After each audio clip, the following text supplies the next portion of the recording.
Hi friends, உங்க எல்லாருக்கும் என்னுடைய அன்பான வணக்கம். இது ஷர்மிளா பிராங்கோவின் விழியில் வீழ்ந்த மலரே நாவல் பகுதி 12. வாசிப்பது ஷர்மிளா பிராங்கோ. வாங்க ஃப்ரெண்ட்ஸ், தொடர்ந்து கதையை கேட்கலாம். இரவு 9 மணி. அப்பா அம்மாவோடு அமர்ந்து அமைதியாக சாப்பிட்டுக் கொண்டிருந்த ரிஷியை இடையிடையே ஓர பார்வையால் பார்த்த அப்பா அம்மாவையும் கவனிக்கவே செய்தார். மலரை பற்றி பேசினால் இப்போது தன் மனைவிக்கு பிடிப்பதில்லை என்பது அவருக்கு நன்றாகவே தெரியும். ஆனாலும் தன் மகனின் வாழ்க்கை அல்லவா, அதை பற்றி பேசிதானே ஆக வேண்டும். ஒரு பெண்ணின் வாழ்க்கையும் அதோடு இணைந்து அல்லவா இருக்கிறது, பேசியே ஆக வேண்டும். ரிஷி, நீ மலருக்கு போன் பண்ணியா என்று கேட்டு பேச்சை ஆரம்பித்து வைத்தார் அப்பா. அம்மா அப்பாவை முறைத்தார். அவன் எதுக்குங்க மலருக்கு போன் பண்ணணும்? நேத்து அவ வந்து பண்ணிட்டு போன காரியத்தை உங்ககிட்ட சொன்னேன்ல. பவானி, நீ கொஞ்சம் பேசாம இருக்கியா? இது புருஷன் பொண்டாட்டி இடையில இருக்கிற பிரச்சனை. அவங்க பிரச்சனைய அவங்களே தீர்த்துக்கணும். அதுதான் எல்லாருக்கும் நல்லது. அது 4 சோத்துக்குள்ள இருக்கிற வரைக்கும் தான் புருஷன் பொண்டாட்டி பிரச்சனை. வெளியே வந்துட்டா போறவன் வர்றவன் கூட ஏறி வந்து பஞ்சாயத்து பண்ணிட்டு தான் போவான். இப்ப ரிஷி மலர் விஷயம் அப்படிதான் இருக்கு. நான் இதுல தலையிட வேண்டிய கட்டாயத்துல இருக்கேங்க. பவானி, உன்னதான் பேசாதன்னு சொன்னேன். ரிஷி, நீ இப்படி பேசாம உட்கார்ந்துருந்தா இப்படி? நான் உன்கிட்டதான் பேசிட்டு இருக்கேன். என்னுடைய கேள்விக்கு முதல்ல பதில் சொல்லு. மலருக்கு நீ போன் பண்ணியா?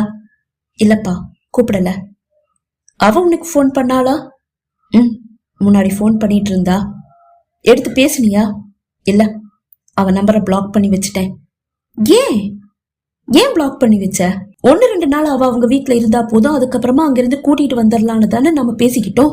நம்ம யாரும் அதை பத்தி விசாரிக்காம இருந்ததாலையும் போய் அவளை கூட்டிட்டு வராததாலையும் அந்த கோபத்துலதான் அவ இப்படி விவாகரத்து பத்திரத்தை கொண்டு வந்து கொடுத்துட்டு போயிருக்கா. அப்படியாவது நீ தேடி போவ, இல்ல நம்ம யாராவது தேடி போவோன்ற நம்பிக்கையில அவ அப்படி பண்ணிட்டு போயிருக்கான்னு தான் எனக்கு தோணுது. அவளுக்கு போன் பண்ணி நீ பேசு. எதுக்காக இப்படி ஒரு விவாகரத்து பத்திரத்தை கொடுத்துட்டு போனேனாவது கேளு. அம்மாவின் இதயம் படபடவென்று அடித்து கொண்டது. என்னங்க பேசிட்டு இருக்கீங்க? ஒரு அப்பனுக்கு பிறந்தவனா இருந்தா நான் இருக்கிற பக்கம் தலை வச்சு படுக்க கூடாதுன்னு அவ சொல்லிட்டு போனா. இதை இப்ப சொன்னா? சொல்லிட்டு போனா. உங்ககிட்ட சொல்லல, ரிஷி கிட்ட சொல்லி இருப்பியே. ஆமா, சொல்லாம? ஏய், பிரச்சனைய ஒரு முடிவுக்கு கொண்டு வர நான் பாக்குறேன், நீ பிரச்சனையை பெருசாக்கிக்கிட்டு போற. என்னதான் உன் பிரச்சனை? எனக்கு எந்த பிரச்சனையும் இல்லங்க. அந்த மலருக்கு தான் பிரச்சனை. அவளுக்கு நம்ம யாரையும் பிடிக்கல, அதனாலதான் இப்படி எல்லாம் பண்றா. உன் பஞ்சாயத்தை நான் அப்புறம் வச்சுக்கிறேன். முதல்ல ரிஷி கிட்ட பேசிக்கிறேன். ரிஷி, நீ என்னதான் முடிவு பண்ணிருக்க? அப்ப நான் எந்த முடிவும் பண்ணல. அவ வேண்டான்னு நான் ஒரு நாளும் நினைக்கல. என்னதான் கோவம் இருந்தாலும் அவ பண்ணிட்டு போன காரியம் சரின்னு உங்களுக்கு தோணுதா? இன்னும் 1 வாரம் கழிச்சு, அதாவது அடுத்த சனிக்கிழமை சென்னையில இருந்து வந்ததும் முதல் வேலையா அவங்க வீட்டுக்கு போய் அவளை கூட்டிட்டு வரணும்னு நினைச்சேன்பா. அதுக்குள்ள அவ வந்தா வரட்டும்னு கூட நினைச்சேன். அதே மாதிரி நேத்து வந்திருக்கா. என்ன பண்ணிட்டு போனான்னு அம்மா சொல்லி இருப்பாங்களே. அது அம்மா சொன்னது. நீ உன் பொண்டாட்டி கிட்ட பேசினியா? பேசணும்னு தோணலப்பா. அவ பண்ணிட்டு போன காரியத்துக்கு எப்படி பேச சொல்றீங்க? ரிஷி, நீங்க 2 பேரும் ஒருத்தர் பார்த்து பேசணும்னு கூட அவசியம் இல்ல. சும்மா பார்த்தாலே போதும் உங்க பிரச்சனை முடிவுக்கு வந்துடும். இல்லப்பா, அம்மா சொன்ன மாதிரி 4 செவத்துக்குள்ள நடந்த பிரச்சனை இல்ல இது. அம்மா கிட்ட விவாகரத்து பத்திரத்தை குடுத்துட்டு போயிருக்கா. இல்லப்பா, முகத்துல வீசி எரிஞ்சிட்டு போனா. கேட்டீங்கல்ல? இவ்வளவு திமிரு அவளுக்கு எதுக்கு? அதே அளவு திமிரு எனக்கு இருக்கும் தானே. இது ஈகோ ரிஷி. நீயா நானான்ற ஈகோ. விட்டு கொடுத்தவன் கெட்டு போக மாட்டான். அது எனக்கு மட்டும் பொருந்தாதுப்பா, அவளுக்கும் பொருந்தும். நான் இன்னைக்கு வருவேன்னு அவளுக்கு தெரியும். நான் வர்றதுக்குள்ள அவ வீட்டுக்கு வந்துடுவான்னு நானும் எதிர்பார்த்தேன். ஆனா என்ன காரியம் பண்ணிட்டு போயிருக்கா? எப்படிப்பா அவளை மன்னிக்க சொல்றீங்க? என்ன ரிஷி நீ இப்படி பேசிட்டு இருக்க? அப்பா பிளீஸ், அவளை பத்தி பேசினா இன்னைக்கே இப்பவே சென்னை கிளம்பிடுவேன். ஓகே, நான் பேசல. நீ போய் அவளை கூட்டிட்டும் வர வேண்டாம். நான் போய் அவளை கூட்டிட்டு வந்துடவா? வேண்டாப்பா, இனி அவளா வந்தா வரட்டும். ரிஷி சொன்னதை கேட்டீங்கல்ல? இனி அவளா இந்த வீட்டுக்கு வந்தா கூட நான் அவளை இந்த வீட்டுல சேர்த்துக்க மாட்டேன். இந்த வீட்டுல அவ இனிமே காலடி எடுத்து வைக்க வேண்டாம். இதெல்லாம் மீறி யாராவது போய் அவளை கூட்டிட்டு வந்தீங்க, அப்புறம் இந்த வீட்டுல இருந்து முதல்ல நான் வெளியே போயிடுவேன். ஞாபகம் வச்சுக்கங்க, சொல்ல வேண்டியதை சொல்லிட்டேன். அம்மா கோபமாக கூற, உன்னுடைய கோபம் நியாயம்தான் பவானி. ஆனா ரிஷி வாழ்க்கை, அவனுக்கு என்னங்க குறை? இவ இல்லாட்டி 1000 பொண்ணு.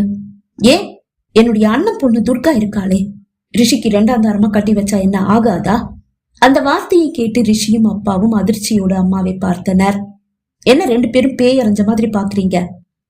அந்த மலர் தான் ரிஷி வேண்டான்னு சொல்லி விவாகரத்து பத்திரத்துல கையெழுத்து போட்டு கொடுத்துட்டு போயிட்டாள்ல. அவ முன்னாடி ரிஷி துர்காவை கல்யாணம் பண்ணி வாழ்ந்து காட்டணும்.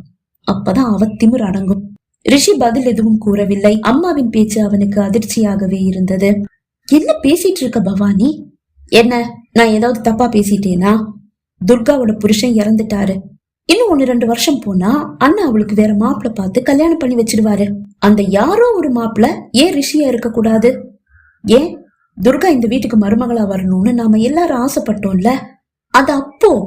இப்போ ரிஷிக்கு கல்யாணம் ஆயிடுச்சு. துர்காவோட புருஷன் வேணா இறந்து இருக்கலாம், ஆனா மலர் இப்பவும் உயிரோட தான் இருக்கா. அதை மறந்துடாத.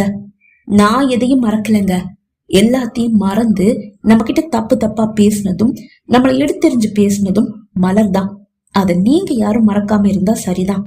அப்படின்னா நீ ஒரு முடிவோட தான் இருக்க. இந்த விஷயத்த நீ உங்க அண்ணன் கிட்ட கண்டிப்பா பேசி இருப்பியே. ரிஷி அப்பா அம்மாவை வியப்போடு பார்த்தான். என்னப்பா சொல்றீங்க? அம்மா மாமா கிட்ட பேசுறாங்களா? ஆமாப்பா. இப்பதான் ஒரு 2-3 நாளா உங்க அம்மா மும்பைக்கு போன் பண்ணி மணிக்கணக்குல அவங்க அண்ணனோட பேசுறாங்க. உண்மையாவா? ரொம்ப ஆச்சரியமா இருக்கு. அப்ப சண்டைக்கு அம்மாவே முற்றுப்புள்ளி வச்சுட்டாங்களா? வச்சுட்டா. அதுல இப்படி ஒரு நோக்கம் இருக்குன்னு இன்னைக்குதான் எனக்கு புரியுது. அமைதியாக அமர்ந்திருக்கும் அம்மாவை பார்த்த ரிஷி, உண்மையாவாமா? மாமா உங்ககிட்ட நல்லா பேசுறாரா? அவர் ஏன்டா பேச மாட்டாரு? நான் அவருக்கு போன் பண்ணலன்ற வருத்தம் மட்டும்தான் அவருக்கு இருந்தது. போன் பண்ணதும் அவருக்கு எவ்வளவு சந்தோஷம் தெரியுமா? துர்கா கூட நல்லா பேசினா. உனக்கு போன் பண்ணணும்னு நினைப்பாலாம், ஆனா நீ ஏதாவது சொல்லிடுவியோன்ற பயத்துல உனக்கு போன் பண்ணலன்னு சொன்னான். அப்படியெல்லாம் எதுவும் இல்லம்மா, நீ தைரியமா போன் பண்ணுன்னு நான் துர்கா கிட்ட சொல்லிட்டேன். துர்கா போன் பண்ணா எடுத்து நல்லபடியா பேசு. நான் எதுக்கு அவகிட்ட கோவப்பட போறேன்? அவளை பாவம் புருஷனை இழந்து தவிச்சிட்டு இருக்கா. அவளுக்கு போன் போட்டு ஆறுதலா 2 வார்த்தை பேசணும்னு எனக்கும் ஆசைதான். ஆனா தப்பா எடுத்துப்பாளோன்ற ஒரு பயம். சரி, அதை விடுங்க. நீ உன் அண்ணன் கிட்ட இந்த விஷயத்த சொல்லிட்டியா? எந்த விஷயத்த? ரிஷிக்கும் துர்காவுக்கும் கல்யாணம் பண்ணி வைக்கிற விஷயத்த? ஆமா, சொல்லாம இருப்பேனா? அதிர்ச்சியோட அம்மாவை பார்த்தான் ரிஷி. அப்போ நீ சூப்பர் ஃபாஸ்டா தான் இருக்க. சரி, அதுக்கு உங்க அண்ணன் என்ன சொன்னான்?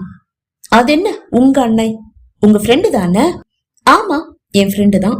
என் ஃப்ரெண்டுக்கு என்ன பிடிச்சு போனதாலதான் அவனுடைய தங்கச்சியான உன்னை எனக்கு கட்டி வச்சான். சரி, அதை விடு. என்னுடைய நண்பன் சக்திவேல் IPS என்ன சொன்னான்? எடுத்தோம் கவுத்தோன்னு எந்த முடிவையும் எடுக்க முடியாது. துர்கா கிட்ட இப்போ இத பத்தி பேசவும் முடியாது. துர்கா மனநிலை வேற, அது மாறணும்.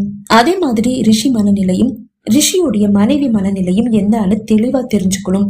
இதையெல்லாம் தெரிஞ்சுக்காம அவசரப்பட்டு நான் எந்த முடிவையும் எடுக்க மாட்டேன். கொஞ்ச நாள் போகட்டும், நான் யோசிச்சு பதில் சொல்றேன் அப்படின்னு சொன்னாரு. அப்படி போடு, அதுதானே பார்த்தேன். நீதி நேர்மைன்னு பேசுறவன் உன்னுடைய விருப்பத்துக்கு ஓகே சொல்லிட்டானோன்னு ஒரு நிமிஷம் நானும் பயந்தே போயிட்டேன். ஆனா என்னதான் அவன் நீதி நேர்மைன்னு பேசினாலும் நீ பேசி பேசியே அவன் மனசை மாத்திடுவ. அதுல வேற துர்கா புருஷனை இழந்து நிக்கிறா. தன்னுடைய மகளுக்கு நல்ல ஒரு வாழ்க்கை அமையணும்னு அவனும் ஆசைப்பட மாட்டானா? ரிஷினா துர்கா சேஃபா இருப்பான்னு அவனும் நினைப்பான். அந்த இடத்துலயே குறிப்பாத்து நீயும் அடிப்ப. சரி ரிஷி, இந்த விஷயத்துல நீ என்ன முடிவெடுக்க போற? அப்பா, எனக்கும் மலருக்கும் இன்னும் விவாகரத்து ஆகல. நீங்க சொன்ன மாதிரி துர்கா புருஷன் தான் இறந்துட்டாரு. என்னுடைய மனைவி உயிரோடு தான் இருக்கா. துர்கா சின்ன பொண்ணு. அவளுக்கு ஏத்த ஒருத்தனா பார்த்து மாமா அவளுடைய கல்யாணத்தை நல்லபடியா நடத்தி வச்சிடுவாரு. அத பத்தி அம்மா கவலைப்பட வேண்டிய அவசியம் இல்ல. இந்த விஷயத்த இதுக்கு மேல பேச வேண்டாம்னு நினைக்கிறேன். ரிஷியின் மனதில் இப்போதும் மலர் அப்படியே இருக்கிறாள் என்பது அவனது அப்பா அம்மாவுக்கு உறுதியானது. அப்பாவின் முகம் மலர அம்மாவின் முகம் இருண்டு போனது. இங்கு மலரின் பெரியப்பா வீட்டில் மலர் சென்னை செல்ல தயாராகி கொண்டிருந்தாள். அவள் தோழி ரதியின் உதவியோடு மலருக்கு சென்னையில் ஒரு தனியார் நிறுவனத்தில் வேலை கிடைப்பதற்கான ஒரு வாய்ப்பு அமைந்ததோடு நேர்முக தேர்வை வீடியோ கால் மூலமாக நடத்திய அந்த நிறுவனம் செவ்வாய் அன்று வேலையில் வந்து சேருமாறு மேலும் அனுப்பியிருந்தது. இப்போதைய சூழலில் மலருக்கு ஒரு மாறுதல் மிகவும் அவசியமாகவே இருந்தது. அவளும் சென்னை செல்ல தயாராகி கொண்டிருக்கிறாள். ரிஷி ரயில் அல்லது பேருந்து அவனுக்கு எதில் பயணம் செய்ய தோன்றுமோ அதில் பயணம் செய்வான். வழக்கமாக வெள்ளி அன்று வேலை முடிந்து கிளம்பி விடுவான். சனிக்கிழமை வேலையை தன் லேபிலேயே பார்த்து கொள்வான். ஞாயிறு விடுப்பு. திங்கள் அன்றும் லேப்டாப்பில் வேலையை பார்த்து முடித்துவிட்டு மாலை கிளம்பி விடுவான். ஆனால் மலர் விவாகரத்து பத்திரத்தை கொடுத்து சென்றது அவனை மன உளைச்சலுக்கு ஆளாக்க ஞாயிற்றுக்கிழமை மாலையே திடீரென்று பேருந்தில் சென்னை கிளம்பிவிட்டான். மலர் பாபநாசத்தில் இருந்தே புறப்படும் பேருந்தில் சென்னை கிளம்பி இருந்தாள். இரவு உணவுக்காக பேருந்துகள் ஏதாவது ஒரு வசதியான ஹோட்டலை தேர்வு செய்து கொள்வதுதானே வழக்கம். ரிஷியின் பேருந்தும் மலரின் பேருந்தும் ஒரே ஹோட்டலில் தான் இரவு உணவுக்காக வந்து நின்றது. ரிஷியின் பேருந்து தான் முதலில் வந்து நின்றது. ரிஷி உணவை முடித்துக் கொண்டு தன் பேருந்தில் வந்து ஏறி அமரும் போதுதான் மலரின் பேருந்து அவனது பேருந்தின் அருகில் வந்து நின்றது. ஜன்னலோர இருக்கையில் அமர்ந்திருக்கும் மலர் செவியில் ஹெட்செட்டை பொருத்தி விழி மூடி அமர்ந்திருப்பதை கண்டவனுக்கு வியப்பு. இவ எங்க போறா? எட்டி பார்த்தான். அவள் அருகில் ஒரு பெண்மணி அமர்ந்திருக்கிறார். அது அவளது வீட்டார் யாரும் அல்ல என்பது உறுதி. தனியா எங்க போறா? அவளது பேருந்தில் இருந்து ஒவ்வொருவராக இறங்குகிறார்கள். ஆனால் அவள் இறங்கவில்லை. விழி மூடி அமர்ந்திருக்கிறாள். ரிஷி பேருந்திலிருந்து இறங்கி அவளது பேருந்தில் இருந்து இறங்கிய அந்த நடுத்தர வயது நபரை பார்த்து, இது சென்னை போற பஸ் தானே என்று கேட்டான். ஆமா தம்பி. எங்க இருந்து வருது சார்? பாபநாசத்திலிருந்து வருது தம்பி. அவன் திரும்பி வந்து தன் பேருந்தில் ஏறிக்கொண்டான். இப்போதும் விழி மூடி அமர்ந்திருக்கிறாள் மலர். அவள் தோளில் தட்டி அருகில் இருக்கும் பெண்மணி ஏதோ கேட்க விழிகளை திறந்து அவரை பார்த்தவள் ஏதோ கூற அந்த பெண்மணியும் எழுந்து சென்று விட்டார்.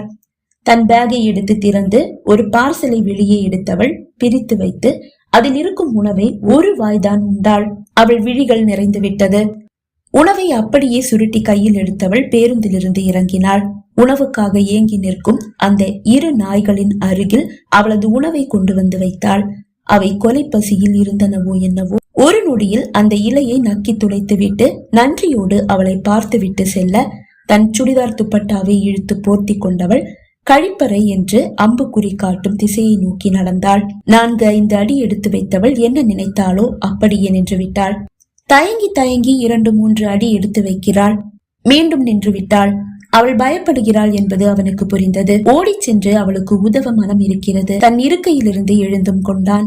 ஆனால் அவள் கொடுத்து சென்ற விவாகரத்து பத்திரம், அவள் கூறி சென்ற அந்த வார்த்தை அவனை தடுக்க அப்படியே தன் இருக்கையில் அமர்ந்து விட்டான். அவளும் திரும்பி வந்து விட்டாள்.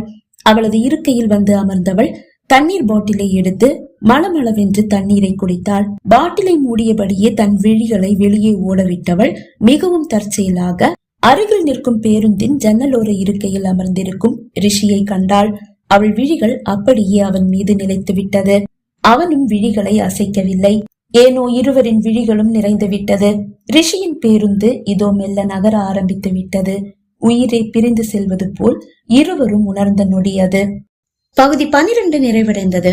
பகுதி 13 உங்களை சந்திக்கும் வரை விடைபெறுகிறேன். நன்றி, வணக்கம்.